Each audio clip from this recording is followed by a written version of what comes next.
بسم اللہ الرحمن الرحیم۔ روشنی سے متعلق عظیم فلاسفروں کے اقوال۔ استاد وہ ہستی ہے جو تمہیں اندھیرے سے نکال کر روشنی کی راہ دکھاتا ہے۔ مولوی عبداللہ۔ تغیر اساس کائنات ہے، پانی کہیں سحاب بن رہا ہے، کہیں موتی اور کہیں آنسو، نور ظلمت میں بدل رہا ہے اور ظلمت نور میں۔ امام جعفر صادق رضی اللہ عنہ۔ اگر تو چاہتا ہے کہ دن کی طرح روشن ہو جائے تو اپنی ہستی کو اپنے دوست کے سامنے جلا ڈال۔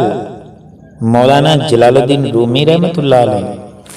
بیرونی آنکھوں سے انسان موجودات کو دیکھ سکتا ہے مگر بغیر تعلیم کی روشنی کے اس کی حقیقت کو نہیں سمجھ سکتا۔ Herbert Spencer. میں نے سورج کے نور اور چاند کی روشنی سے روشنی طلب کی مگر مجھے اپنے دل کے نور سے زیادہ کوئی روشنی نہ ملی۔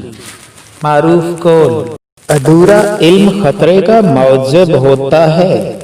علم کے چشمے کا پانی سیر ہو کر پیو یا پھر اس سے الگ ہی رہو، چند گھونٹ پینے سے آدمی مدہوش ہو جاتا ہے، سیر ہو کر پینے سے دل و دماغ روشن ہو جاتے ہیں۔ الیگزینڈر۔ اگر آپ کو یہ ویڈیو پسند آئی ہے تو اسے لائک کر دیں۔ مزید ایسی ویڈیوز کو دیکھنے کے لیے ہمارے چینل کو سبسکرائب کر لیں۔ عرفان فانی کو اجازت دیجیے۔ اللہ حافظ۔